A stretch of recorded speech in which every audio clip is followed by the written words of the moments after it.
Hola, buen día.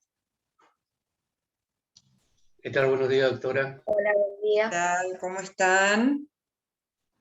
Bueno, el viernes pasado, que quise recuperar la clase del 24, hubo un inconveniente, pues están haciendo un edificio acá al lado de mi casa y bueno, se cortó los cables de la luz, así que no tengo el celular, la verdad que a mí se me dificulta, porque como saben, me gusta verlos. Entonces, el ida y vuelta se nos iba a complejizar un poco. Pero igual, como están los feriados ahora de Semana Santa, vamos a llegar bien con el cronograma. Pensé que, y además quiero avisarles con suficiente antelación que hemos hecho un cambio con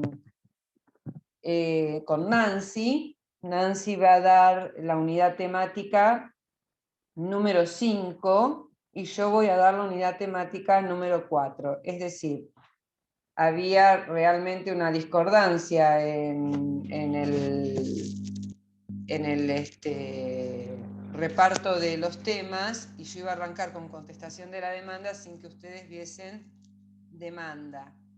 Así que voy a dar yo demanda. A partir de la clase que viene,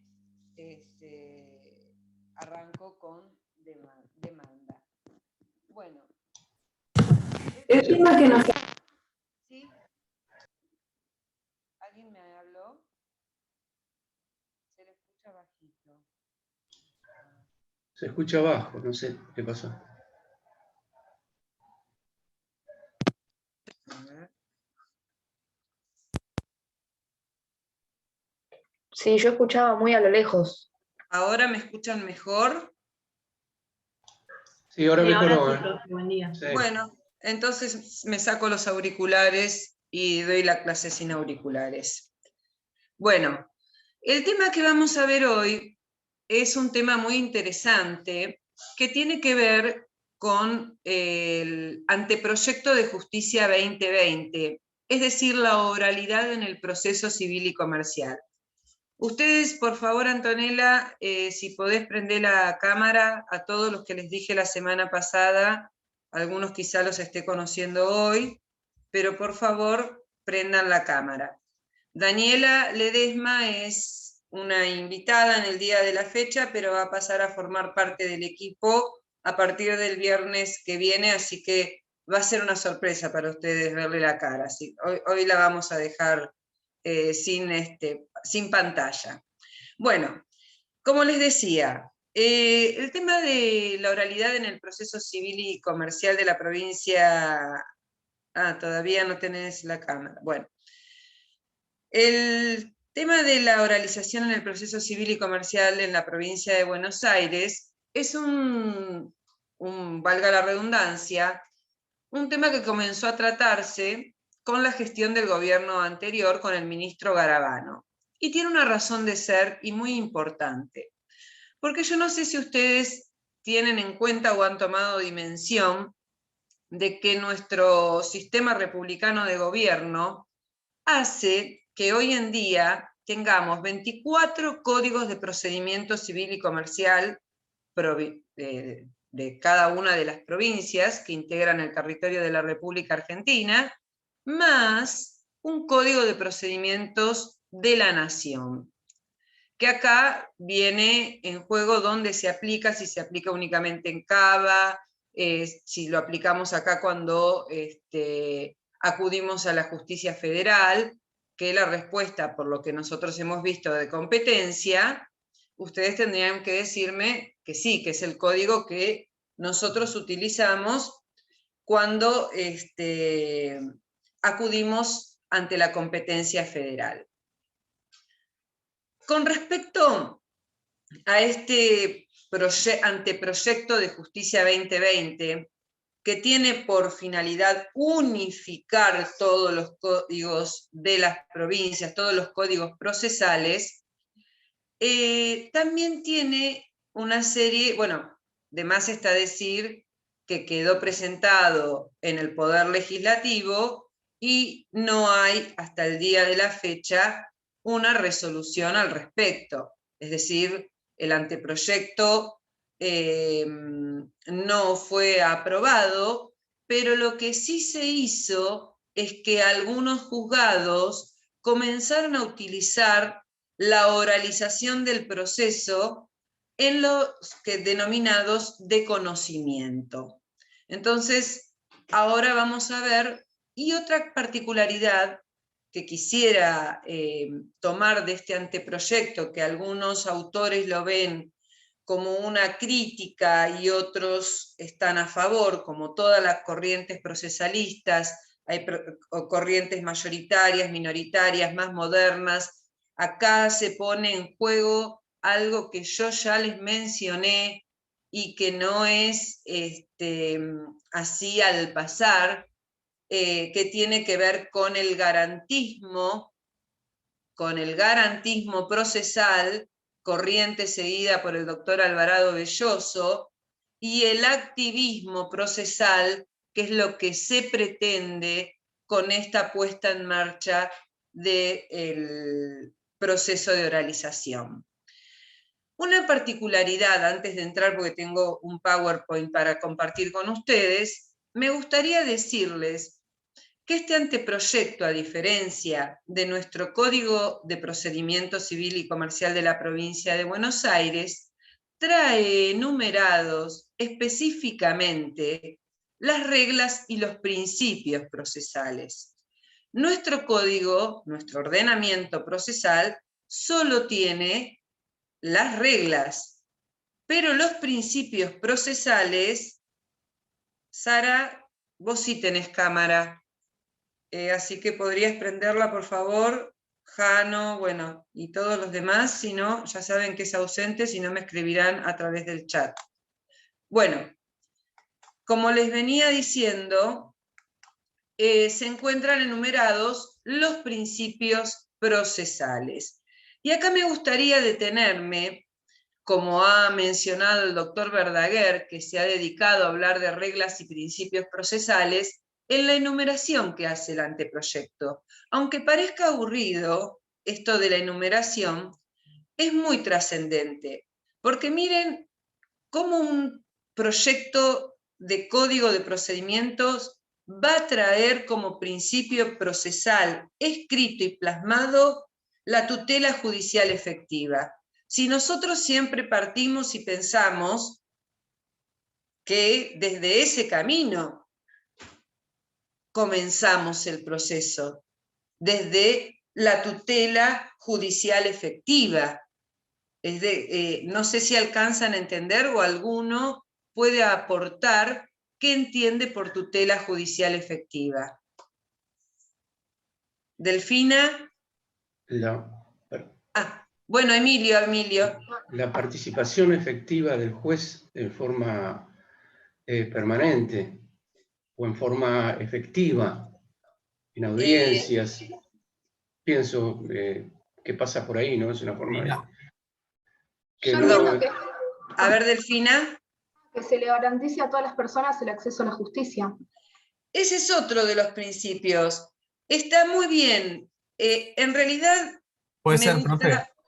¿Quién me está hablando ahora? Gianfranco. Gianfranco, sí, decime. ¿Puede ser que sea el cumplimiento efectivo de las resoluciones judiciales?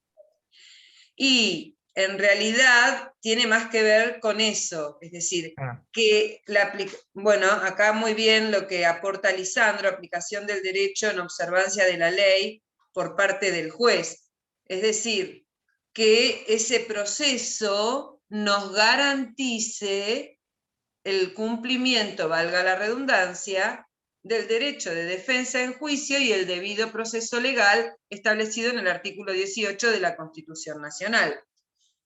Otro de los principios que trae expresamente enumerado el anteproyecto es la inmediación, concentración y oralidad. Apuntamos hacia eso, hacia la oralidad. Todos sabemos lo que es el principio procesal de inmediación, es decir, esa posibilidad que tienen las partes de poder ser recibidos por el juez, de conocer al juez, y de que el juez conozca el expediente antes del dictado de una sentencia definitiva. Porque lo que tenemos con nuestro código de procedimientos, más allá de que vamos a ver que no se pone en marcha, les voy a dejar una perlita dando vuelta por ahí, que tiene que ver con artículos que ya están regulados en nuestro Código de Procedimiento Civil y Comercial, bueno, ya me adelanté, como el 34, 35 y 36, donde la inmediación, la concentración y la oralidad está dentro de las facultades instructorias y ordenatorias de los jueces. Que no lo apliquen es otro tema, pero es un principio procesal que se encuentra implícitamente plasmado en nuestro Código de Procedimientos. El otro es la dirección del proceso. ¿Quién tiene la dirección del proceso? ¿Se acuerdan que en la primera clase hablábamos de que teníamos la posibilidad de este juez que nos recibe cuando se inicia el proceso y que nos despide cuando finaliza el proceso? Es decir, esta es una posición activista, la del anteproyecto de Código Justicia 2020, para abreviar. ¿Por qué activista? Porque el rol del juez debe ser el director del juicio, debe estar presente en el juicio, no quedarse con el principio dispositivo. El garantismo parte del principio dispositivo. ¿Qué significa principio dispositivo? Que todo lo hacen las partes. El proceso se desarrolla pura y exclusivamente por impulso de las partes. Entonces eso es un juez garantista, un juez que se cruza de brazos, espera que las partes impulsen el proceso, está como un mero espectador, y por ahí,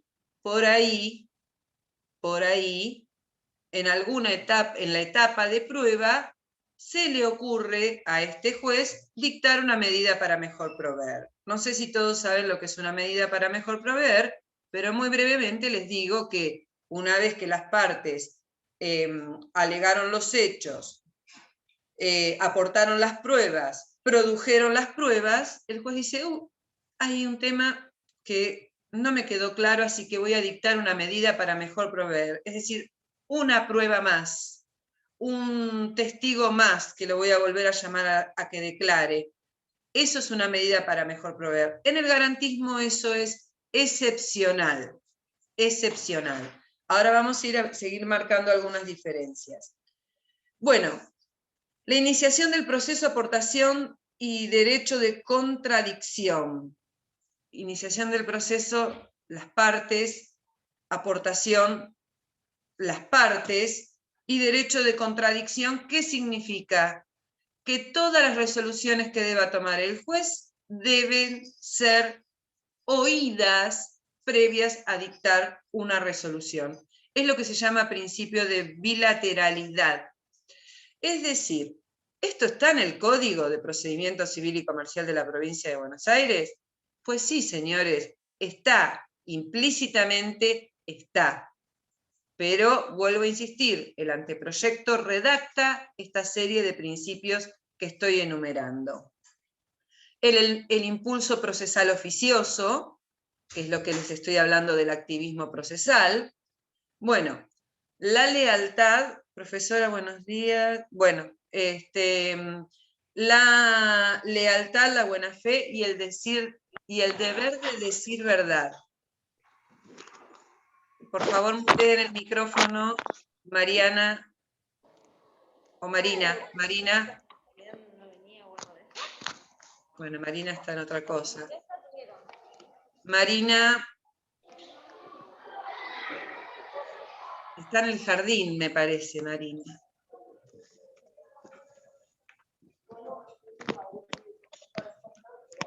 A ver, ¿alguno de ustedes le puede escribir a Marina que mutee el micrófono? Porque yo desde acá...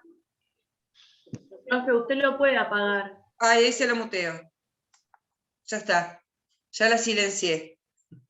Que no se tome a mal, porque después se viraliza esto y dice, ya la silenció la profesora, la muteé. es la palabra de moda. Bueno, la lealtad y la buena fe en el proceso también es algo que se encuentra implícitamente en nuestro código de procedimientos, pero acá aparece algo muy llamativo, que es el deber de decir verdad. El deber de decir verdad. Hasta ahora no lo habíamos escuchado, y realmente acá la doctrina está un poco convulsionada, porque hay que decir la verdad en el proceso. Es como nos enseñaron siempre, que a través del proceso se persigue la verdad objetiva de cómo ocurrieron los hechos. Bueno, un tema que dejaremos para más adelante, pero que no quería dejar de nombrárselos porque aparece como novedoso esto del deber de decir verdad. La lealtad y la buena fe es algo que no necesito ahondar en ellos, pero son principios procesales que hacen a la conducta de las partes durante la sustanciación del proceso y que también se encuentran implícitamente. Bueno, economía, celeridad y concentración es otro principio procesal que está dentro de nuestro código de procedimientos, cuando dice que el juez tratará de reunir todas las audiencias en un mismo día o en días simultáneos. Ahora van a ver que este principio de concentración y celeridad en el proyecto de Justicia 2020 lo vamos a ver plasmado, a diferencia de lo que sucede con el código vigente. Bueno, transparencia y publicidad, adaptabilidad de las formas procesales, adaptabilidad de las formas procesales. Esto también es muy importante porque acá hay una doctrina muy dividida, y yo he escuchado estudiantes que me han dicho, bueno, pero si yo en vez de poner petitorio pongo petición, me ponen desaprobado. Bueno, adaptabilidad de las formas procesales para no entrar en un exceso rigor manifiesto. Si bien nosotros nos regimos por las formas, nuestro léxico jurídico debe existir, pero debemos adaptarnos. Ya no se le puede preguntar a un testigo o interrogar a un testigo con toda esa formulación que, si es un ciudadano de a pie, no está entendiendo lo que le están preguntando. Entonces, hay que hacer una adaptabilidad de la forma, y esto lo dijo la Corte Interamericana de Justicia de Derechos Humanos, en el caso Furlan. Así que es importante también. La colaboración procesal, es decir, las partes ya no tienen las cargas procesales, tienen la obligación de colaborar. ¿Y por qué hablo de la colaboración procesal? Y porque, por ejemplo, no puede darse que en un proceso un abogado tarde 3 años en trabar la litis porque no encuentra el domicilio del demandado o no sabe dónde notificarlo. Entonces, también fuimos condenados por la Corte Interamericana de Justicia por no haber cumplido con algo que también trae el anteproyecto, que es el plazo razonable. Un proceso debe terminar, culminar en un plazo razonable. Eso es elemental y lamentablemente no ocurre. ¿Y por qué no ocurre? Porque tengo que hacerles, parece un poco, no quiero aburrirlos con la historia, pero es necesario poder entender algunas cosas. La República Argentina copia la Constitución de los Estados Unidos, donde rige un sistema procesal totalmente distinto al nuestro, que es el Common Law, o como si alguien lo pronuncia un poco mejor que yo, bienvenido sea, pero creo que me han entendido. Y nosotros, ¿qué copiamos en el Código de Procedimientos? La Ley de Enjuiciamiento Civil española. Entonces, tenemos ya ahí un choque de aplicación de las leyes. Esto es para poder comprender que este anteproyecto, esta Justicia 2020, ¿por qué lo traigo a colación? Por el plazo razonable, porque España modifica recientemente su código de procedimientos y un daños y perjuicios en España dura 3 meses o 7 meses como mucho. Y acá pasan años, pasan 10 años, pasan 7 años en el mejor de los casos, 5, etcétera, etcétera. Entonces, el plazo razonable, y no me quiero olvidar de uno que está íntimamente ligado con el primero que dije, bueno, más allá de la preclusión, etcétera, etcétera, que es la accesibilidad a la justicia. La accesibilidad a la justicia, ustedes me podrían decir, bueno, doctora, pero existe el beneficio de litigar sin gastos. Eso hace a la igualdad de las partes y es un principio procesal, para mí un principio procesal rector y de raigambre constitucional, el de igualdad de las partes, que es el beneficio de litigar sin gastos para que las personas puedan acceder a la justicia. Ahora bien, hay casos en el que no se le concede el beneficio de litigar sin gastos y la parte se ve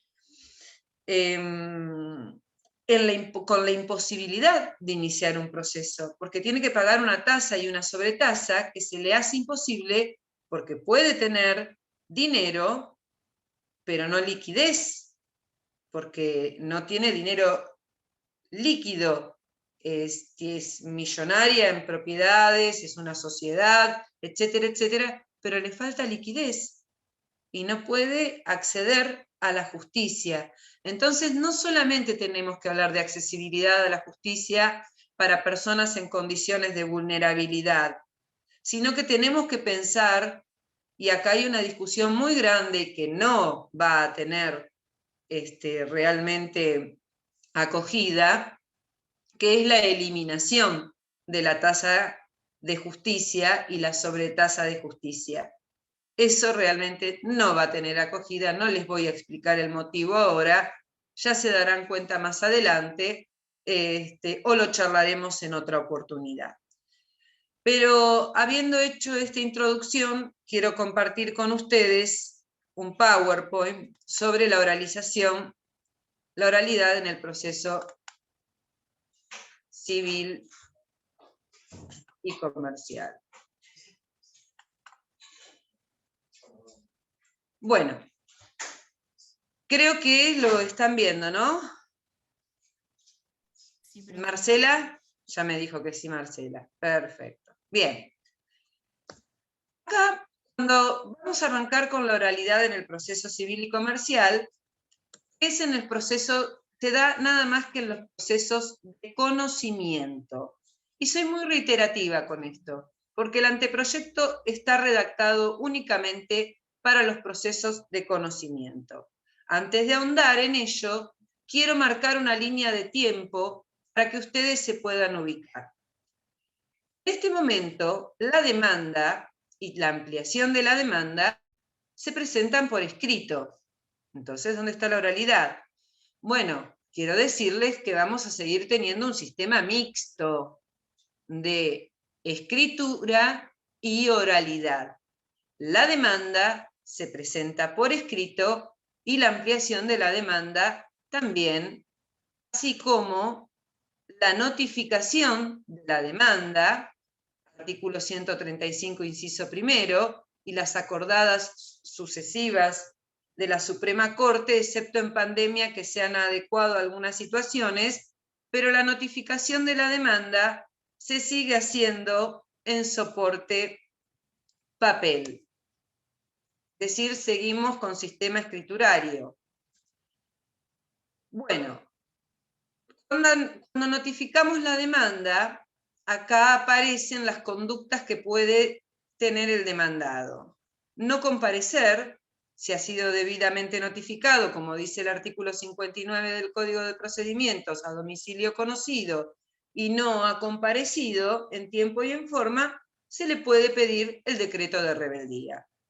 Recuerden esto, que ya lo van a ver, el decreto de rebeldía siempre es a pedido de parte. Comparecer, notificarse, contestar la demanda. Eso sería lo más viable, 354 del Código de Procedimientos Civil y Comercial de la provincia de Buenos Aires. Allanarse es otra de las actitudes que puede tomar el demandado. Yo no voy a hablar en este momento de qué significa cada una de estas cosas, sino todo lo que se puede hacer en los procesos de conocimiento, contestar la demanda, poner excepciones, reconvenir. Todo esto es por escrito, por eso lo puse intencionalmente para que ustedes vean que esta oralidad no es pura, no es pura. Existe todavía, como se denomina, el sistema escriturario. Bueno, si hay inexistencia de hechos conducentes y controvertidos, se declara la cuestión como de puro derecho. No apaguen, por favor, las cámaras. Candela, para vos también va. Inexistencia de hechos conducentes y controvertidos, la declaración como de puro derecho. También por escrito. Autos para sentencia. Sentencia definitiva, va por escrito. Los recursos, por escrito. Bien, y hasta acá la oralización, donde aparece apertura a prueba, oposición a la apertura a prueba. Y acá comienza el plan de oralidad para la justicia civil y comercial con la audiencia preliminar y la audiencia de vista de causa. Muy bien. Quiero decirles que el Código Civil y Comercial de la Nación, ya la audiencia preliminar la tiene contemplada en el artículo 360 del mismo. Es nuestro código el que no tenía la audiencia preliminar, pero con este plan de oralización aparece esta audiencia preliminar. Yo la verdad que la celebro por varias cuestiones. Bueno, autos para sentencia, sentencia definitiva. Ahora vamos a pasar, bueno, y la vía recursiva. ¿Por qué celebro esto de la oralidad? Celebro la oralidad por lo que les dije, porque pretendemos un proceso más ágil. Acá hay un dibujito, que, bueno, yo no soy muy amante de los dibujitos, pero que nos muestra la justicia que tenemos actualmente, este garantismo procesal, que va con los ojos vendados, que no es un detalle menor, va con la balanza, parece que hay equidad, va con la espada para hacer cumplir la sentencia, este dibujito no es adrede, y también lleva un animalito que camina muy lentamente. Y así es nuestro proceso hoy en día. Necesitamos jueces sin vendas en los ojos. Y de esto hay una escultura de Lola Mora que grafica muy bien a la justicia, que la citaba la doctora Aida Kemelmacher de Carlucci, donde dice: la justicia tiene que ver, basta de jueces con los ojos vendados. Entonces nosotros con el plan de oralización tratamos de acercarnos a esa justicia sin venda. ¿Por qué? Porque el juez nos va a tener frente a frente. Bueno, oralización del proceso civil, la lentitud, el tiempo, porque se visualiza como lenta. No voy a ahondar en esto porque tiene mucho que ver en la estructura que marca el proceso en nuestro código de procedimientos. Entonces, ¿cómo no va a ser lenta si tenemos una estructura que así lo marca los tiempos en el proceso? Acá entra a jugar, por eso yo hice esta diferencia de entre el garantismo y el activismo, el rol del juez en el proceso. El juez espectador es el juez del garantismo. Acá dice deformación del principio dispositivo interpretado como un dejar hacer de las partes, que yo ya se los expliqué. ¿Por qué tenemos un juez espectador? Porque partimos de un principio procesal dispositivo donde todo está en manos de las partes. Lo que las partes lo piden, el tribunal no lo hace. Y ustedes podrían decirme, sí, profesora, pero el Código de Procedimientos dice, el juez lo dictará de oficio. Lo que las partes no piden, el tribunal no lo hace. Bueno, y dice una correcta aplicación del principio dispositivo implica que las partes puedan disponer de la pretensión y de los hechos alegados, pero de ningún modo permite que dispongan de los tiempos ni de los recursos judiciales a su arbitrio. Claro, los plazos siguen siendo marcados por este juez garantista.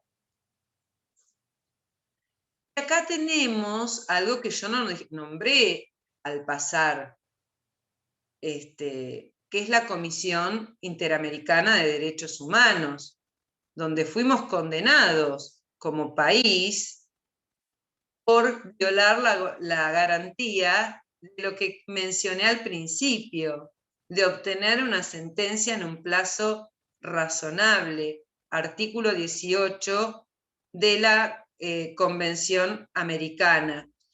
Está en el caso Furlan, si mal no recuerdo, se trata de se los voy a contar muy brevemente porque no quiero extenderme. El caso Furlan se trata de un niño que es dado en adopción a los 2 años de edad, son 2 hermanos, uno lo adopta directamente una familia y el otro es dado en adopción por el padre, porque realmente se estaba muriendo de inanición, y era la familia adoptiva o adoptante, era de origen, o practicante, mejor dicho, de la religión judía, y el niño era bautizado bajo la religión católica.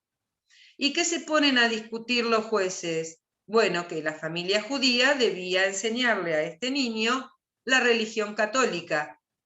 Y la familia dice, bueno, nosotros no podemos enseñarle algo que desconocemos y que no practicamos. Entonces, apela la familia adoptante esta resolución del juez de primera instancia, el caso va a la Cámara dice que la religión hacía la identidad del niño, no importaba si se moría de hambre, el padre realmente estaba enfermo, entraba permanentemente a internaciones hospitalarias, pero ya para esto, el niño que había sido dado en adopción a los 2 años, ya tenía 9 años, cuando estaban discutiendo a ver si, por una cuestión de identidad religiosa, con quién iba a quedarse.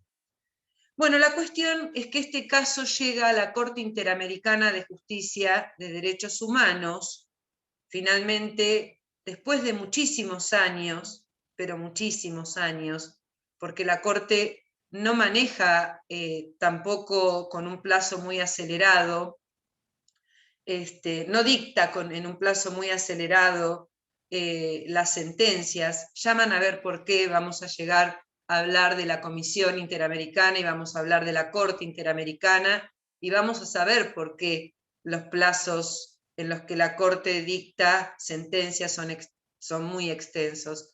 La cuestión es que el caso Furlan termina resolviéndose casi 20 años más tarde y se condena a la República Argentina, no se condena a las partes, por eso voy y hago hincapié al plazo razonable, se condena a la República Argentina por no haber, o mejor dicho, por haber violado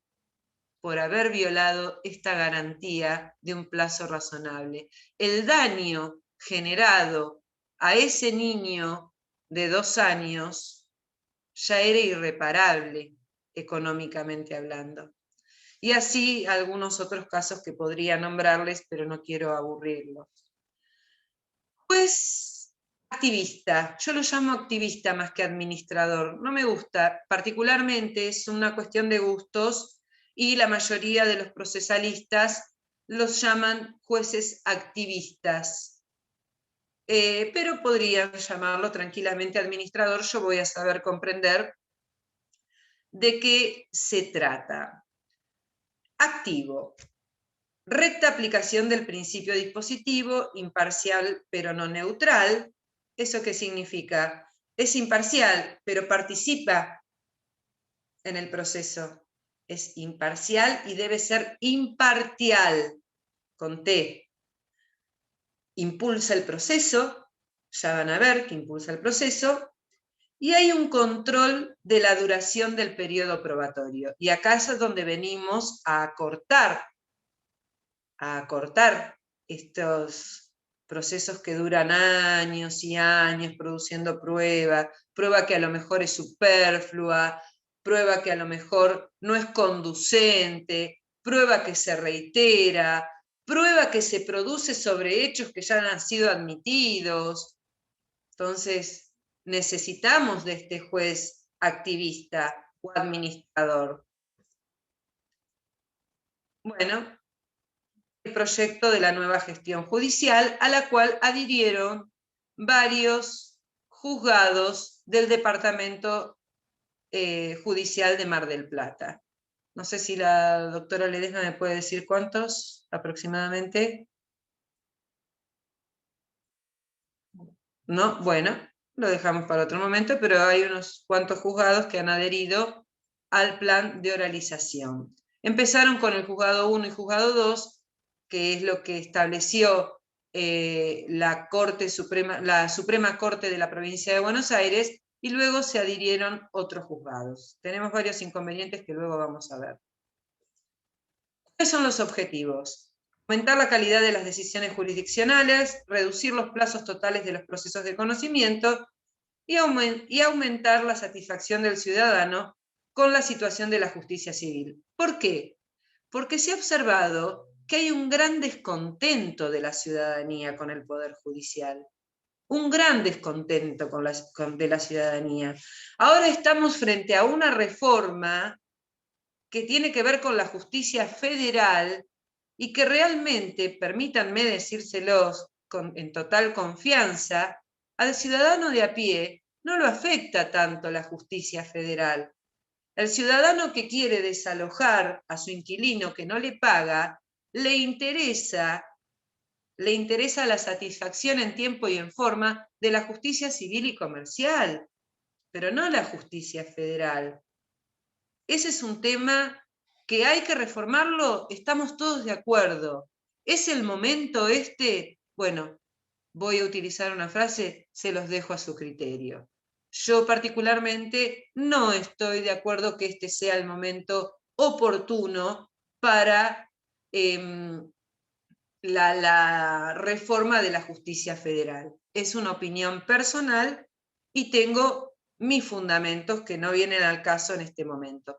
Pero sí estoy de acuerdo con agilizar el procedimiento que le importa al ciudadano de a pie. ¿Es posible lograr una reforma o lograr estos objetivos sin una reforma al Código de Procedimientos? Rodolfo, que te estoy viendo ahí, ¿vos qué opinás?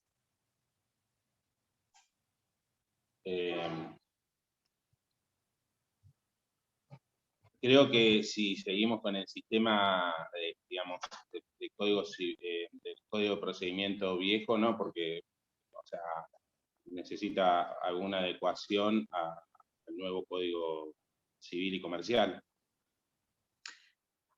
Es interesante lo que estás diciendo, es decir, yo ahí haría un paréntesis y diría, no, deja abierto tu micrófono porque quiero seguir dialogando y vamos a sumar a alguien más, no te voy a dejar a vos solo. Porque vos traés a colación el Código Civil y Comercial de la Nación, pero yo estoy hablando del Código Procesal. Pero no está mal tu intervención, porque el Código Civil y Comercial de la Nación tiene normas de carácter procesal.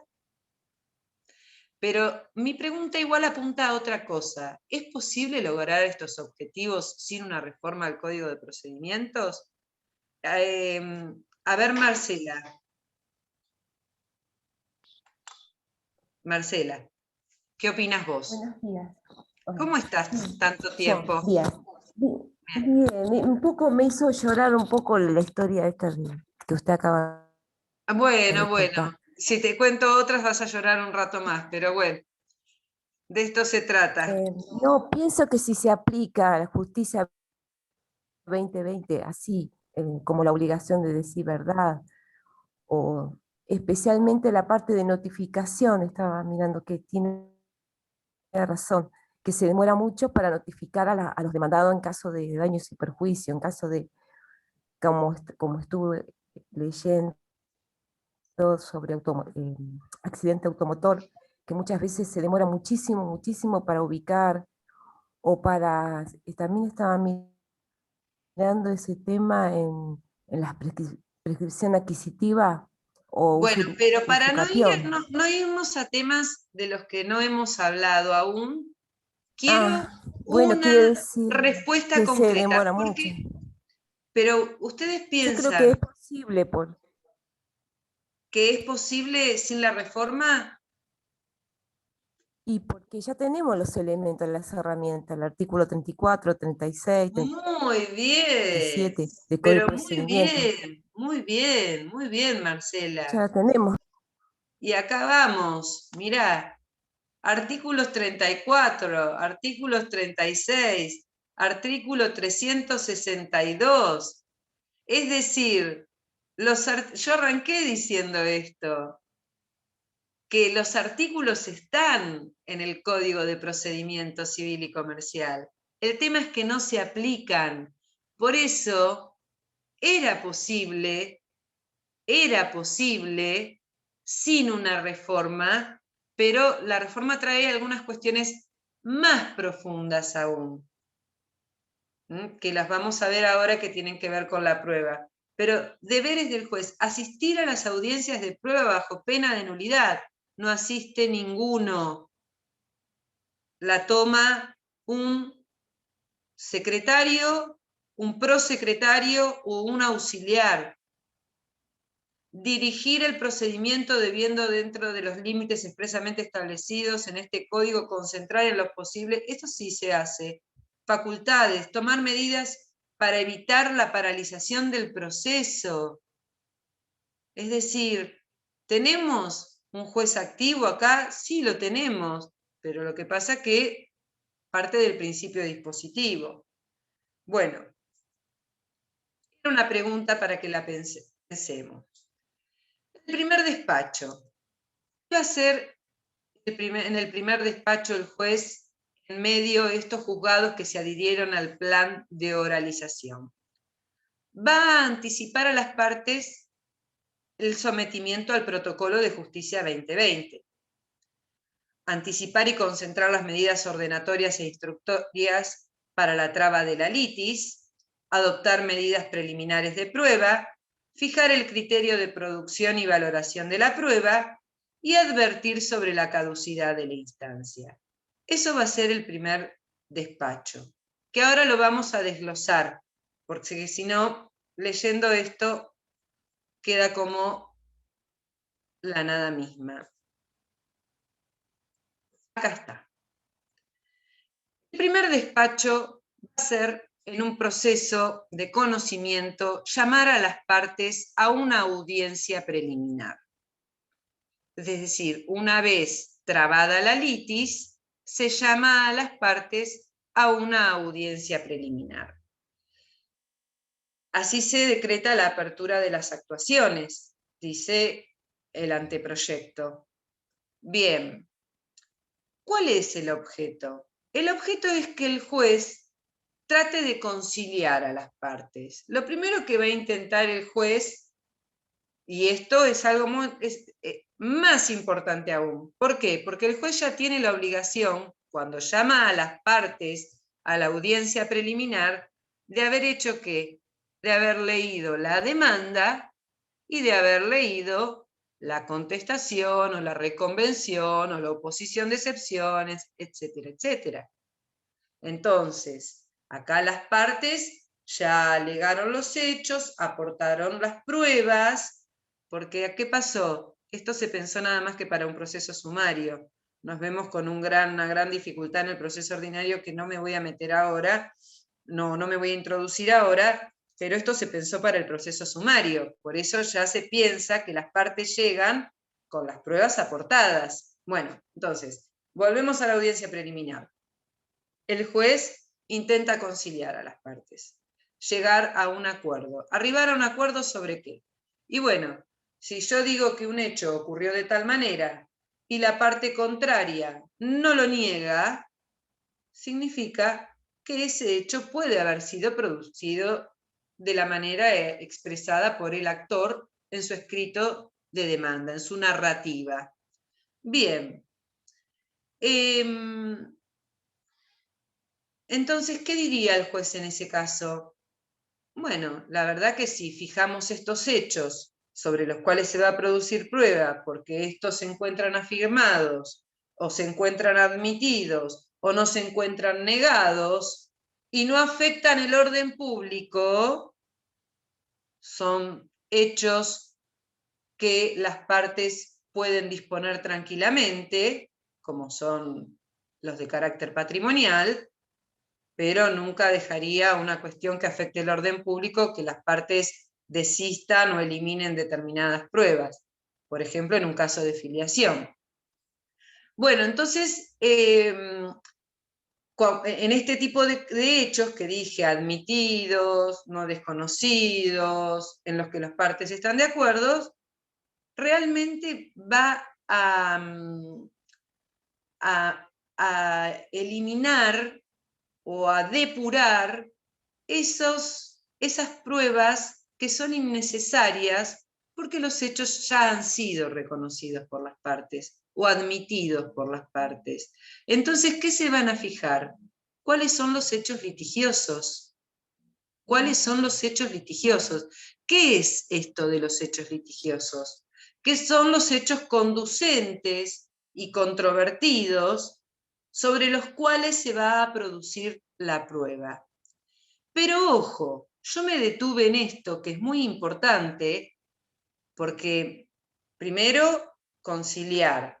No llegamos a un acuerdo, porque ustedes piensen lo siguiente, hagan este análisis en vuestras cabezas. Nosotros ya venimos de una mediación prejudicial obligatoria, donde no arreglamos nada. Llegamos a una instancia judicial con un proceso. Bueno, la verdad, lo que se ha visto de la práctica es que el juez puede limar algunas asperezas entre las partes, porque no es lo mismo ver al mediador que ver al juez. Hay una cuestión, vuelvo a insistir en el ciudadano, de, uy, está su señoría frente a mí, bueno, vamos a tratar de arreglar esta situación que no nos conduce a nada. Pero más allá de esto que digo, y que voy a volver a remarcar y lo vamos a ver en otros slides, en esta audiencia preliminar se va a llevar a cabo sí o sí, aun cuando no concurra alguna de las partes, y trae un apercibimiento de una multa en caso de incomparecencia injustificada. Pero a mí me interesa mucho que sepan esto, que la audiencia preliminar no se suspende en caso de incomparecencia injustificada. Se toma igual. Es decir, si alguna de las partes no concurrió, habrá perdido el derecho o la posibilidad que tenía, quizá, de solucionar el conflicto en esa instancia. O quizá de poder producir pruebas sobre determinados hechos que considera pertinentes, que considera conducentes, pero no fue. Entonces, en ese caso, la parte ha perdido el derecho que ha dejado de usar. ¿Se entiende? ¿Me entienden hasta ahí, Antonella?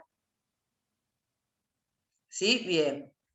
Bueno, a ver qué dice, que no alcanzo a leer el slide. Ah, ya. Perdón, me fui. Bueno, la colaboración de quienes concurran o en su ausencia se procederá de oficio. Acá está lo más importante.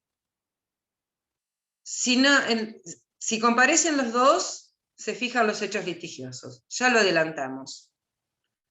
Y si no aunque exista la ausencia de uno de ellos, igual se van a fijar los hechos litigiosos. Ha perdido el derecho que ha dejado de usar. Se van a proveer únicamente aquellas pruebas que sean pertinentes y resulten admisibles, es decir, no se van a admitir pruebas superfluas, no se van a admitir pruebas inconducentes, no se van a admitir pruebas que no sean controvertidas. Se va a establecer un plan para la producción de los medios probatorios y se va a fijar de común acuerdo la fecha de celebración de audiencia de vista de causa, la que no será prorrogable ni impostergable y se registrará en forma videograbada. Este proveído debe ser notificado por secretaría en forma electrónica. Entonces, en resumidas cuentas, la audiencia preliminar, acá nos encontramos frente a la primera novedad, porque todo lo que les conté anteriormente ya estaba en el código, la demanda por escrito, el traslado por escrito, la contestación por escrito, pero acá nos encontramos frente al primer acto de oralidad en la audiencia preliminar, donde se traza todo el trabajo que deberán hacer las partes, dentro de los plazos establecidos por la ley. Que si mal no recuerdo, en un plazo no mayor de 90 días, se va a llamar a una audiencia, se va a producir, perdón, la audiencia de vista de causa. ¿Qué quiere decir esto? Que nosotros a la audiencia de vista de causa tenemos que llegar con toda la prueba producida. Y ahora vamos a ver qué pasa con la que no alcanzamos a producir. Y en esa audiencia de vista de causa, ¿qué se producirá? Bueno, acá me apertura prueba y fijación de audiencia preliminar. Audiencia preliminar, voy a ser reiterativa, disolver el conflicto en forma total o parcial, determinar el objeto del juicio, el tema decidendum, lo que acabamos de decir recién, fijar los hechos litigiosos, determinar el objeto del juicio es, llámenlo como quieran, determinar el objeto del juicio, fijar el tema decidendum o trazar el plan de trabajo para la correcta producción de los medios probatorios. Y en ese mismo momento, porque se fija el tema decidendum, es decir, el objeto de la prueba, aquellos hechos que deben ser acreditados, el juez va a proveer las pruebas. ¿Dónde provee las pruebas? Y nosotros nos preguntamos, hacemos al revés. ¿Cuándo provee las pruebas el juez? En la audiencia preliminar. En la audiencia preliminar. Entonces, ¿es importante la audiencia preliminar? Vaya que sí. Es importante. Bien. Bueno, ¿cómo logro estos objetivos? Los que les dije recién también. ¿Qué pasó? Le tocó al juez, a este juez activista y no garantista, leer la demanda y la contestación de la demanda. No hacerlo como el otro juez garantista que recién se pone a leer la demanda, la contestación de la demanda, la producción de la prueba, todas las incidencias ocurridas en el expediente al momento del dictado de la sentencia. Lo hace al final. Bueno, acá no, acá tiene que leerlo. Ya es bastante, ¿eh? La presencia obligatoria del juez en la audiencia. Ya no tenemos un secretario, un prosecretario, un auxiliar que nos esté tomando la audiencia. Es el juez. Bueno, en este caso la audiencia preliminar no es videograbada. Debo decir algo que no lo expresé en su momento porque creo que cae de maduro, que van las partes tantos actores como tantos demandados existan, con sus representantes legales a la audiencia preliminar. No lo dije porque creo que todos entienden que partimos del patrocinio legal obligatorio del artículo 56 del Código de Procedimientos. Por ende, a esta audiencia no es que va el actor y el demandado van solos y se sientan frente al juez. No, no, no. Cada uno va con su letrado. No lo dije, pero creo, porque entiendo que lo habían comprendido. Profe, una consulta. ¿Sí? Respecto a la prueba, ¿se produce toda la prueba en la audiencia preliminar o hay prueba que ya no se produce en la vista de causa y se prepara para No, la... no. Muy buena pregunta. ¿Por qué buena pregunta? Porque quizá yo no fui clara y no alcanzaron a comprender que lo único que hace el juez en la audiencia preliminar es proveer los medios de prueba y nos da un plazo para producirla. Una cosa es proveer los medios y otra cosa es producir. Leisa, que hiciste la pregunta, ¿entendés la diferencia? Sí, se prepara, digamos. Una cosa es proveer, es decir, el juez cuando provee, ¿qué me va a decir? Te muteo un Ordena momento. de oficio.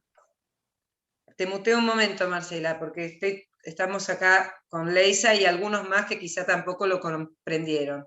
Proveer significa que el juez va a decir que se produzca la prueba testimonial ofrecida por la parte actora, la confesional, que se produzca la informativa, que se produzca... Eso es proveer. Nos va a decir qué medios, de todos los medios establecidos en el Código de Procedimiento Civil y Comercial, que son la testimonial, la confesional, la pericial, la documental, que ya la acompañamos oportunamente, pero pueden existir documentos que aparezcan con posterioridad, eso lo vamos a ver. ¿Qué dije? La pericia, la informativa, eso es proveer. ¿Y qué significa producir? Incorporar al proceso. Entonces, una vez que el juez nos proveyó en esta audiencia preliminar cuáles son los medios de prueba para acreditar esos hechos litigiosos que hacen al objeto o al tema decidendum, nosotros tenemos que comenzar a producirla a la prueba. ¿Se entendió? ¿O es Sí, un sí, poco... sí. ¿Sí? Gracias. Entonces, no, por favor, en la audiencia preliminar provee los medios. Y luego tenemos que producirla. Bueno, las propuestas conciliatorias, que siempre insisto en lo mismo, el juez quiere arreglar el proceso y quiere conciliar. Por ejemplo, si fuese un desalojo, una manera de conciliar es establecer un plazo para desalojar el inmueble. Pero vuelvo a insistir, si llegamos hasta esa instancia, es muy raro que pueda solucionarlo. Sugerir importes indemnizatorios, y bueno, si yo estoy reclamando 5 millones de dólares, o vamos a poner en pesos, 500 millones de pesos, y me ofrecen en ese momento 100.000 pesos, y bueno, no voy a arreglar. Es decir, pero la propuesta conciliatoria, quizás yo pueda ceder en los intereses, etcétera, etcétera. Pero es algo que lo remarco continuamente, porque eso es uno de los mayores objetivos que tiene el juez. Te muteo, estoy con esto del muteo. Ay, pasamos. Audiencia preliminar, proveimiento de pruebas. Yo siempre me adelanto a los slides. Informativa. Confección de los oficios por secretaría y se entrega a las partes una vez finalizada la audiencia preliminar. La testimonial de reconocimiento convenir su producción como informativa y sujeto a ese régimen probatorio. Yo tengo un pensamiento, Marcela, silencia tu micrófono.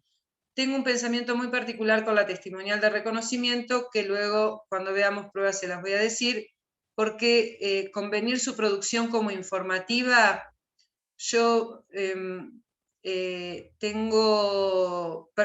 Mi corriente de pensamiento es que la prueba informativa es una prueba autónoma y que no se puede utilizar para sustituir otros medios de prueba.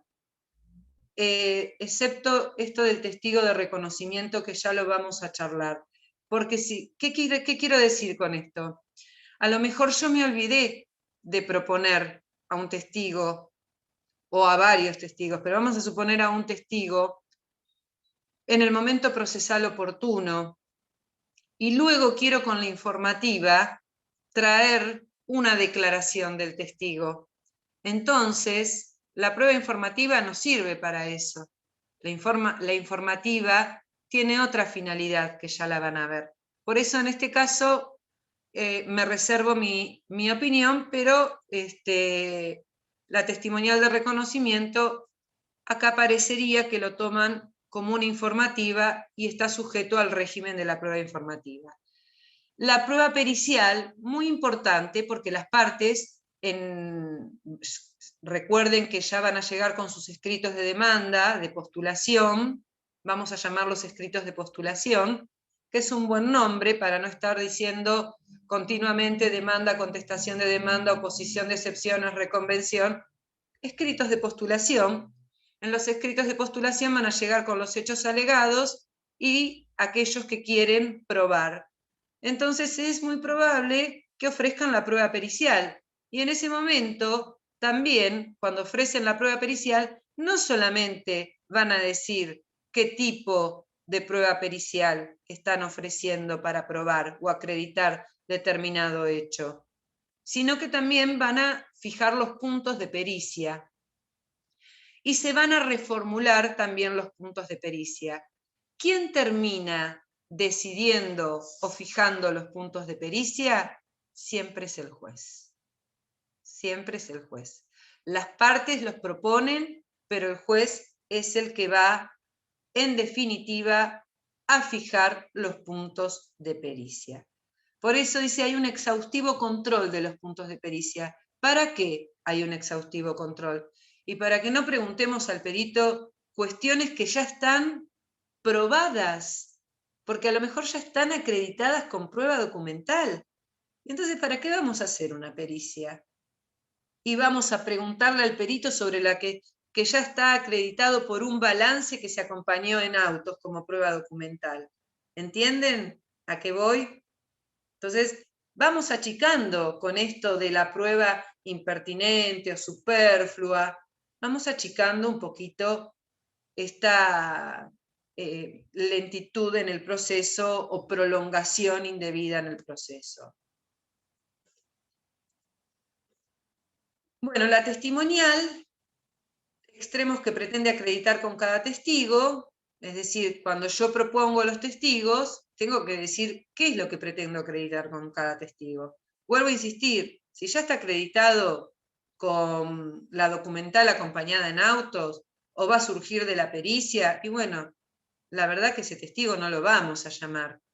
Y se va a notificar por medio de escrito judicial, se va a concentrar en una misma audiencia. Acá hay un temita muy interesante que se los dejo para que lo lean, porque está citado en este slide, que es el artículo 429. Porque nosotros estamos acostumbrados en el 429 a que se llama a una audiencia para que venga el testigo y en caso de incomparecencia del testigo a una audiencia supletoria. Pero no tenemos dos audiencias de vista de causa, tenemos una sola. Y ahora van a ver qué pasa, ¿no? Interrogatorio por parte del juez al testigo. Ahora también lo vamos a ver con mayor detenimiento en la audiencia de vista de causa. Y va a proveer la confesional, donde obviamente, como ya les dije, a esa audiencia preliminar comparecen las partes, van a quedar notificadas de la fecha de audiencia de la vista de causa. Y hay un libre interrogatorio por parte del juez. Esto no es novedoso. El interrogatorio por parte del juez, que tanto se discutió doctrinariamente y se discute entre los procesalistas, si puede haber un libre interrogatorio por parte del juez, que en nuestro Código de Procedimiento Civil y Comercial dice que sí, dice que no, en el capítulo de prueba, lo trae el 34. Lo trae el 34 del Código de Procedimientos. El juez puede interrogar libremente a las partes. Y el 440 también del CPC. No es necesario que las partes elaboren el interrogatorio y de ese interrogatorio el juez no se pueda apartar. Ojo, no estoy diciendo que el libre interrogatorio del juez suple al pliego de posiciones y el interrogatorio que quiere o puede acompañar la parte cuando se trata de testigos. No sé si alcanzaron a comprender todos lo que estoy diciendo. El pliego de posiciones sigue siendo una carga procesal de la parte del ponente, el que prepara, es decir, no el que va a confesar, que es el absolvente, del ponente. El pliego de posiciones sigue siendo una carga del ponente, más allá de que luego el juez lo interrogue libremente. El que no me entienda algo de lo que estoy diciendo porque voy mezclando prueba, abre su micrófono y pregunta libremente, por favor. Audiencia de vista de causa. Se terminó la preliminar y acá se ponen a trabajar los abogados con toda la producción de la prueba para llegar a la vista de causa. Audiencia de vista de causa. ¿Qué procesos tienen audiencia de vista de causa en la actualidad? El proceso de familia, el proceso laboral, que lo tiene establecido desde siempre a la audiencia de vista de causa, que es nada más ni nada menos que la producción de la prueba oral frente al juez. Acá va a venir el testigo, se va a sentar frente a su señoría que ya va a tener que haber leído el expediente, y lo reitero por vez número 3 o 4, y va a tener que tener muy en claro, es el que comienza el interrogatorio, y ya no comienza con esto de las formas tan rígidas para que diga si sabe y le consta, porque le va a decir, le va a preguntar sin perder las formas en un lenguaje coloquial. La audiencia preliminar, bueno, acá está lo que ya les había mencionado. Se fijará en forma consensuada una fecha para la realización de la audiencia de vista de causa con un máximo de 20 días. Yo dije, después de la preliminar comienza el trabajo de los abogados. Tenemos que producir la prueba, que como le decía a Leisa, pero va para todos los demás también, producir la prueba significa incorporarla al proceso. En la audiencia de vista de causa, el juez nuevamente intenta una conciliación, pero bueno, en su defecto tendrá lugar en primer lugar la absolución de posiciones, las testimoniales y eventualmente las explicaciones que deben dar los peritos. Vuelvo a insistir. En la absolución de posiciones comienza el juez a interrogar a las partes con esta posibilidad del libre interrogatorio. Luego, los ponentes, de acuerdo al pliego presentado, podrán ampliar las preguntas, las posiciones, porque no son preguntas, y ya van a ver por qué. Están frente al juez, se filma toda esa audiencia, por eso dice es video filmada, y tiene sus beneficios, ya se los voy a contar. La testimonial también comienza a interrogar el juez. Podrían preguntarme ustedes en este momento, Y en esa audiencia de vista de causa, ¿pueden estar todas las partes? ¿Pueden estar todos los testigos? ¿Pueden estar? Sí, pueden estar todos. Pueden estar todos. Porque, ¿saben la particularidad que tiene esta audiencia de vista de causa? Que cuando el testigo, más que nada el testigo, está frente al juez y se le lee ese deber de decir verdad, porque el testigo tiene el deber de decir verdad, y se le lee qué consecuencias le va a traer el falso testimonio, el testigo cuenta la verdad. Ya estos testigos que venían y se acordaban del accidente ocurrido en el año 1991, que venían sentados en la parte de atrás y habían visto, y era un día de neblina, y habían visto la luz bien brillante del semáforo en rojo, ya eso no pasa más. Que habían visto que le faltaba el foquito del lado derecho al auto, y todas estas situaciones ya no acontecen más, porque el juez indaga hasta, no presionando, no quiero que lo tomen como que como si fuese un proceso inquisitivo donde utiliza cualquier técnica para obtener la verdad. Pero el testigo ya al estar frente al juez y saber que le cabe una pena, una causa penal por falso testimonio, y que son remitidas inmediatamente las actuaciones por su falso testimonio, dice la verdad. Otra cosa importante es que los peritos ya deben haber llegado a este momento, a esta instancia, con los dictámenes realizados, porque los peritos pueden o deben, en algunos casos, estar presentes en la audiencia de vista de causa a los efectos de dar las explicaciones pertinentes, no solamente aquellas que quieran formularle las partes, sino también las que les quiera consultar el juez. ¿Por qué? Porque el juez, en este caso en particular, a diferencia del Código de Nación, no cuenta con la figura del consultor técnico. Ustedes piensen que en el Código de Nación, y esto lo explico, porque si llegan a leer algún texto, algún libro, si escogen un libro que habla de Nación, van a ver que en Nación está prevista la figura del consultor técnico.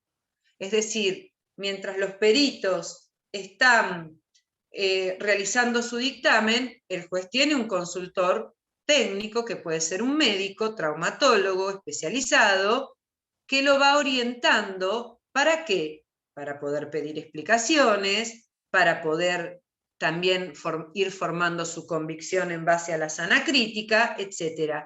Acá no.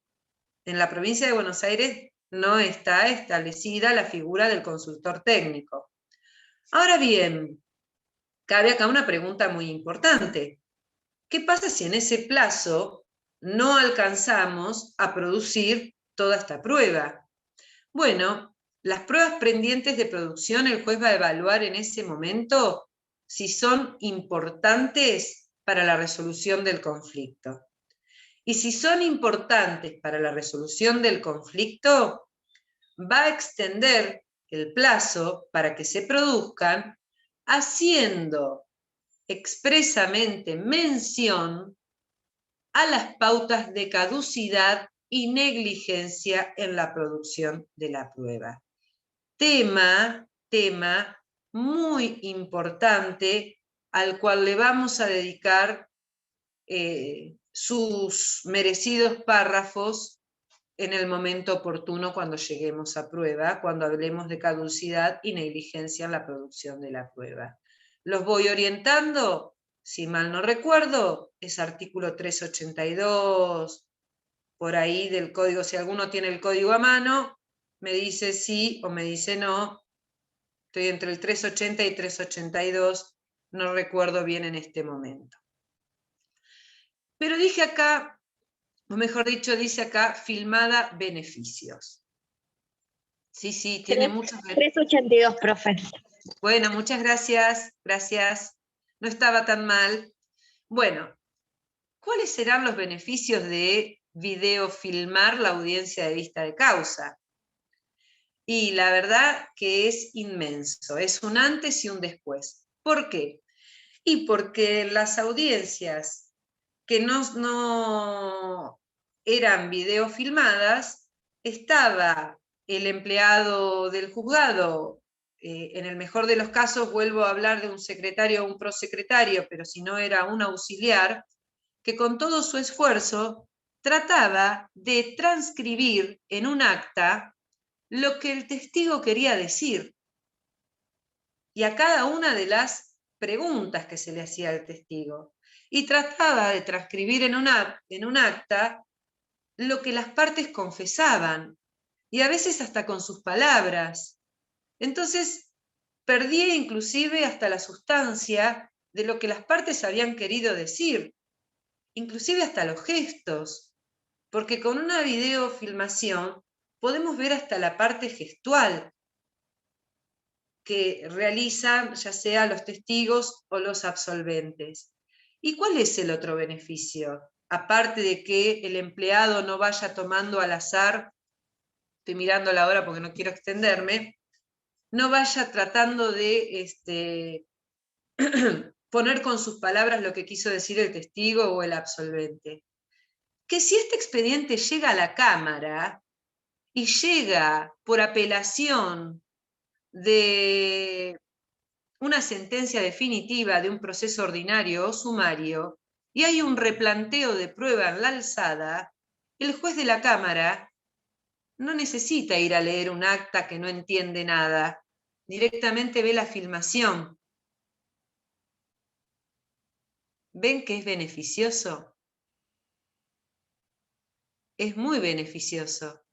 Es más, el juez de primera instancia, al momento, no hablemos de la Cámara, dejemos mi ejemplo de la Cámara, vamos directamente al juez de primera instancia, cuando tenga que dictar sentencia, nuevamente va a ver esos videos, de qué dijeron las partes, qué dijeron los testigos, va a merituar la prueba, no va a tener que estar leyendo y tratando de dilucidar qué quisieron decir las partes, qué se habrá preguntado, sino que lo tiene y lo puede escuchar y lo puede ver y puede, en base a la sana crítica, merituar las pruebas y dictar una sentencia. Sí, Rodolfo, abriste el micrófono, ¿querés hacerme alguna pregunta? No, disculpe. Ah, bueno. Bueno, ¿cuáles son los problemas surgidos durante la implementación de la oralidad? ¿Y cuál va a ser? La infraestructura. Bueno, disponibilidad para el uso de las salas de audiencias equipadas para videograbación. Una sola. Tenemos una sola. 16 juzgados civiles y comerciales y una sola sala de audiencias. Bien. El nombramiento de peritos, alternativa brindada por la alzada local, anticipo para gastos, inexistencia de uniformidad entre los magistrados. Claro, ¿qué pasó con los peritos? Nombramiento de peritos. Se encontraron al momento de poner en marcha el plan de oralización que en la lista de peritos oficiales ya había determinadas incumbencias que no existían.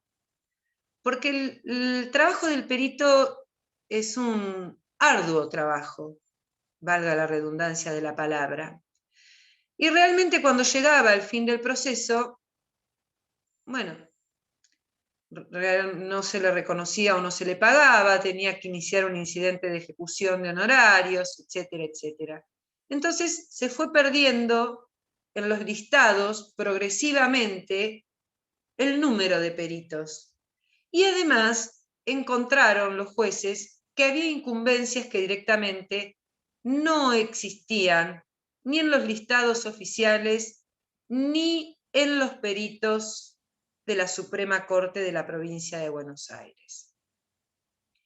Con respecto al anticipo para gastos de peritos, no hay una uniformidad entre los magistrados respecto a si se les debe pagar o no se les debe pagar, si el que actúa con beneficio de litigar sin gastos lo debe pagar o no lo debe pagar.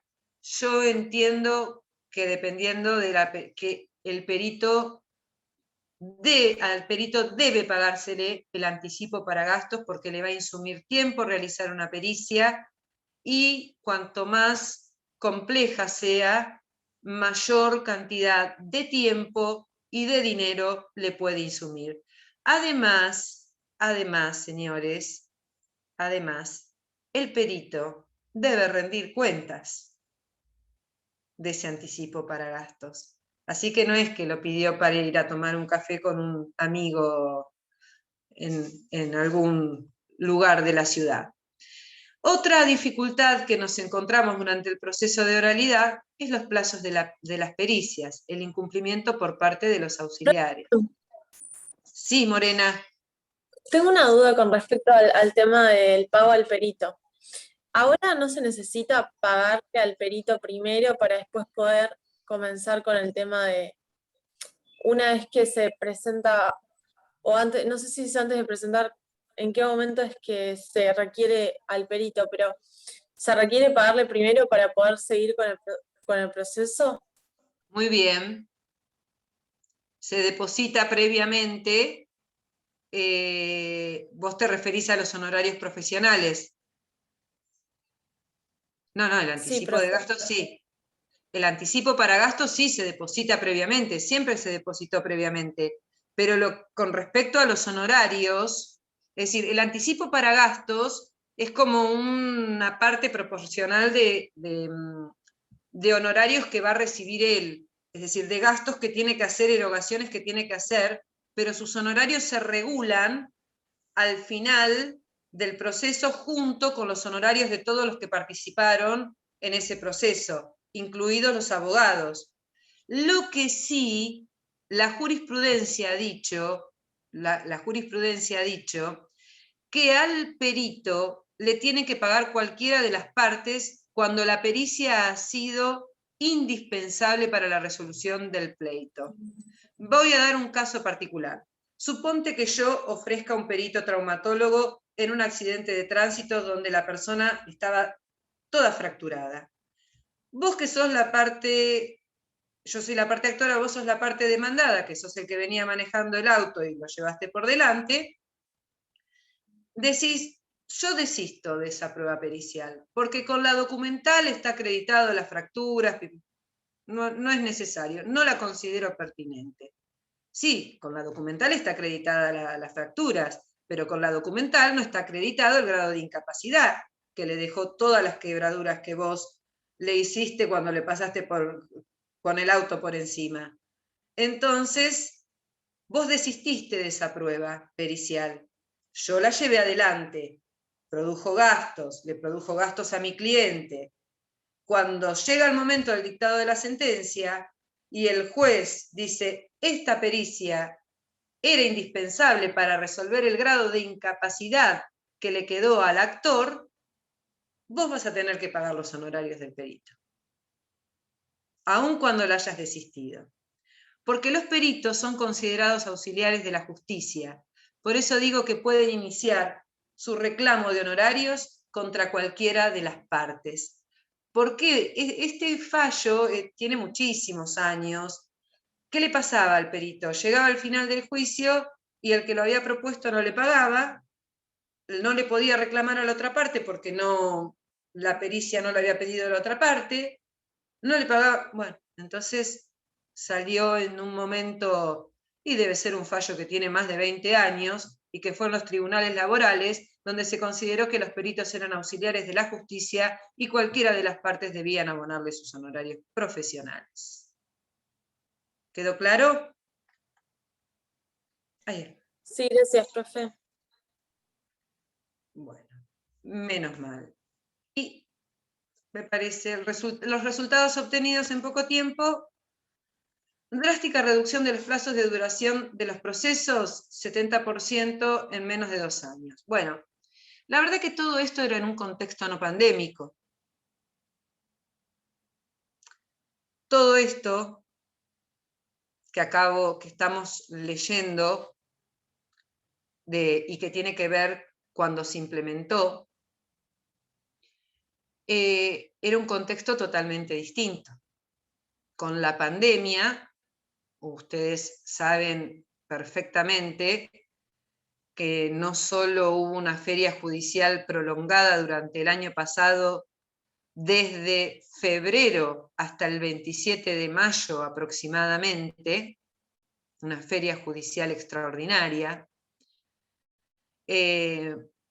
No hubo más audiencias de vista, audiencias preliminares de manera personal, no hubo más audiencias de vista de causa presenciales, perdón, la palabra es presencial, hasta que por fin comenzaron a implementar en algunos casos, en algunos juzgados, solamente los que están adheridos a este plan de oralización, las audiencias a través del mismo mecanismo por el que estudiamos nosotros, a través del Zoom, con la problemática que ello conlleva. No todas las partes tienen la accesibilidad a una computadora o a imagínense a alguien que vive en el campo, que no tiene cobertura, que no tiene internet. Entonces, la verdad que esto yo lo dejaría como en un stand-by por los resultados obtenidos, y la verdad que la pandemia, permítanme una palabra vulgar, la pandemia lo tiró para atrás a toda esta aceleración, así como también a este anteproyecto que sigue durmiendo en la Cámara de Diputados y que, como fue presentado por un ministro perteneciente a un gobierno anterior, no se trató más. Esas son cuestiones que suceden porque se puede seguir tratando, se puede modificar, total es un anteproyecto, pero trátenlo. No podemos tener más 24 códigos de procedimientos con distintos tipos de audiencias, con distintos tipos, porque si no, ¿a dónde caemos? ¿Caemos en el código procesal? No. ¿Saben dónde tenemos que caer? En el código del juzgado. En el código del juzgado. ¿Qué significa en el código del juzgado? Lo que su señoría piensa.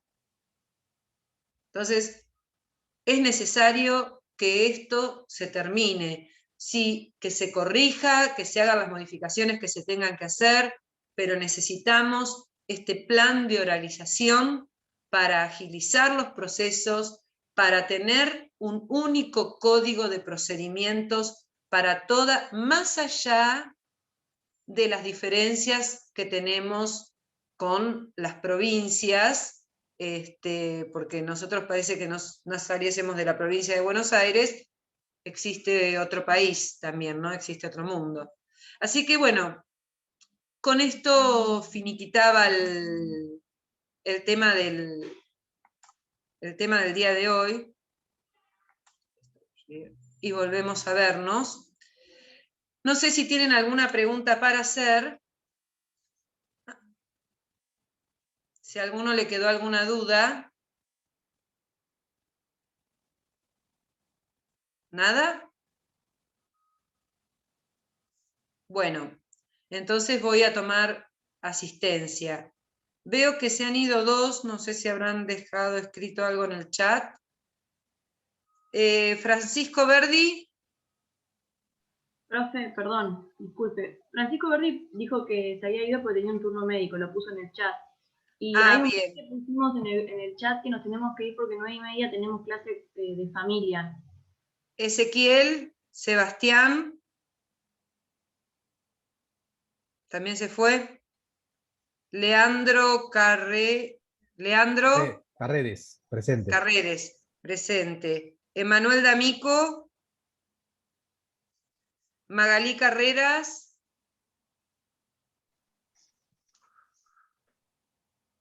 ¿No está? Gonzalo Sergio Pagani. Presente. ¿Dónde estás, Gonzalo? Por acá. Ah, ahí te vi. Gracias. Rodolfo estaba, ¿no? Rodolfo Morán lo vi, sí. Presente. Melisa también. María, María. Tarifa, doctora. Acá. Tarifa es. Sí, Tarifa ¿Dónde Arena. está? Ah, sí. Bien, presente. Alicia Guerri. Ausente. Emilio Montoya. Presente. ¿Dónde estás, Emilio? Acá, presente. Acá presente. Viste, quiero. Aquí. Bien. Andrea Slaven.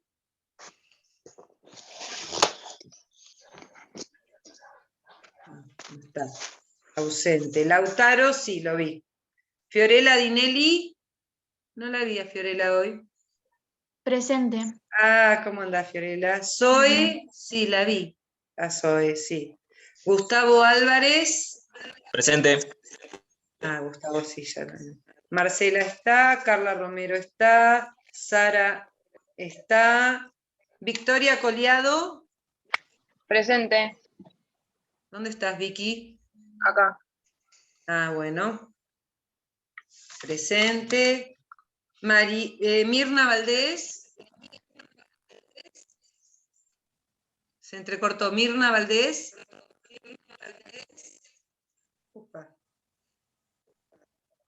Bueno, ausente. Noelí. Sí, está. Presente. Ayelena Costa.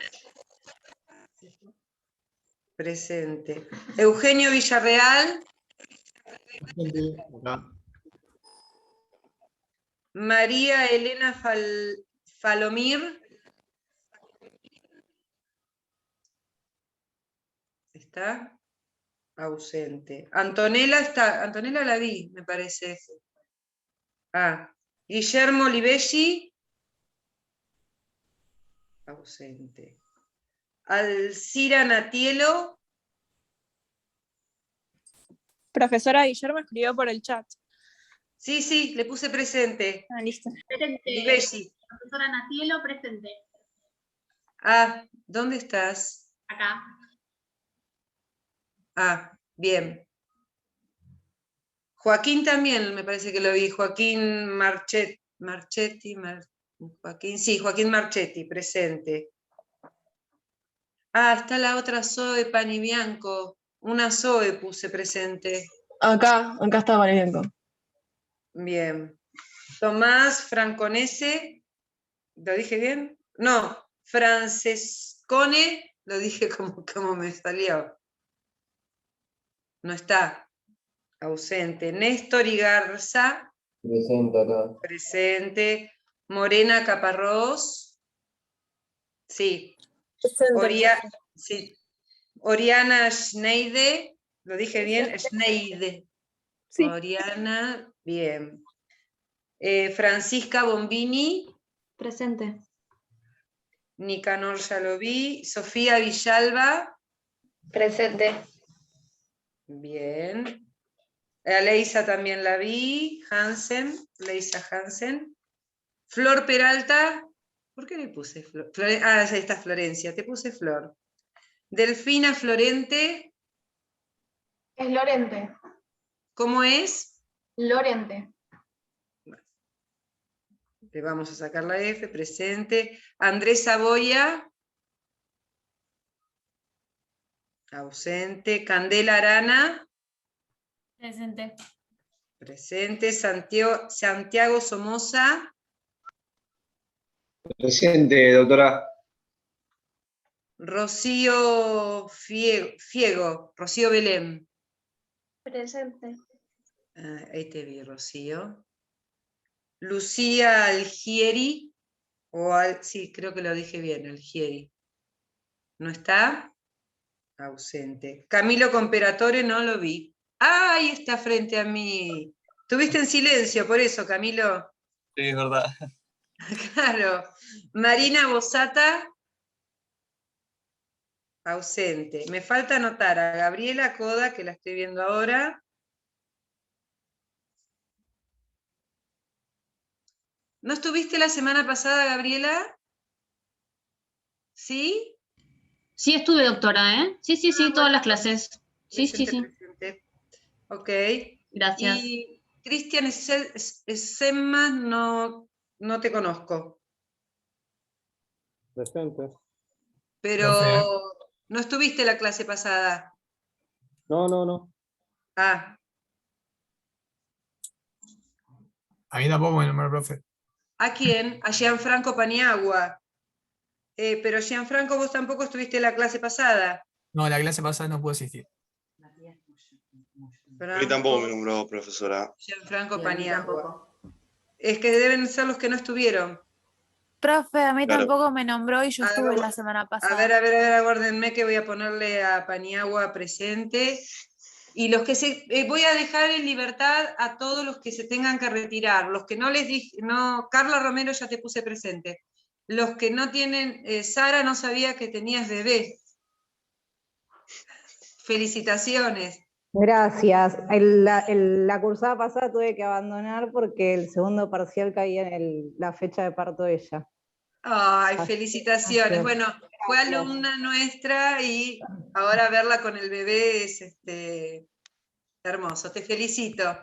Muchas gracias. Espero que me deje estudiar para este cuatro. Ojalá, te va a dejar. Te vamos a ayudar. Bueno, quédense los que no nombré, por favor. El resto queda liberado para retirarse y nos vemos el miércoles que viene. Bueno, Gianfranco Paniagua, Matías Moyano,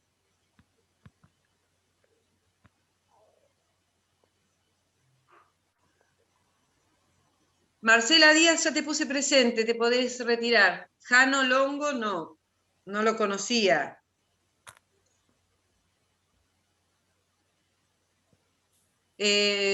Mateo Barbini, pero Mateo Barbini, no viniste la clase pasada, ¿no? No. No, justo esa no estuve. Claro. Mateo Barbini, Daniela tampoco. No, profe, tuve un inconveniente con la nena en el jardín y tuve que... Uy, el jardín, Dios mío. Si tienen, ¿hasta cuándo tendrán clase, no? Sí, estoy tratando de anotar tu apellido. Lieri. Estamos en veremos con el jardín. Una semana sí, una semana no. Hola, Bruno. Hola, profe. ¿Cómo estás? Todo bien. Bueno, me alegro verte. No sé si a vos tanto, pero bueno, a mí me alegra verte.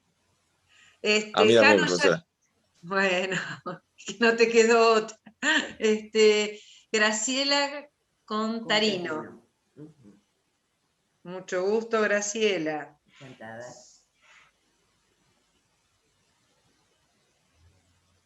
Y nombré a todos. Lucía Narváez. Profesora Juliana Ruggiero, ahí le escribí al chat también. Ah, bueno. ¿Quién me escribió? Yo, Juliana Ruggiero. Juliana. Exacto. Presente. Rodrigo Obrien. ¿No tienen cámara? No, profe, le escribí hoy temprano que Sí. si prendo la cámara no escucho la clase.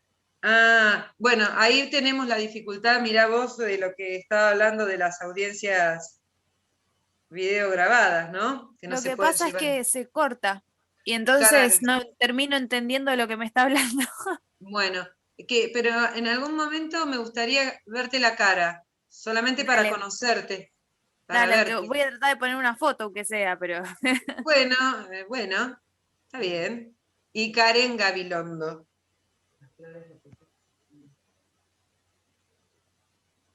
Y Lisandro Flores. Bueno, la semana que viene nos vemos. ¿Qué Lautaro? A ver. Lautaro. Sí, tiene presente. Bueno, muchas gracias. Nos vemos la semana que viene. Gracias, Cualquier duda hasta la que semana tengan, viene. me preguntan. Voy a subir el material al Classroom de toda la unidad temática número 1. Que tengan buen Genial. día. Igualmente, gracias. Gracias.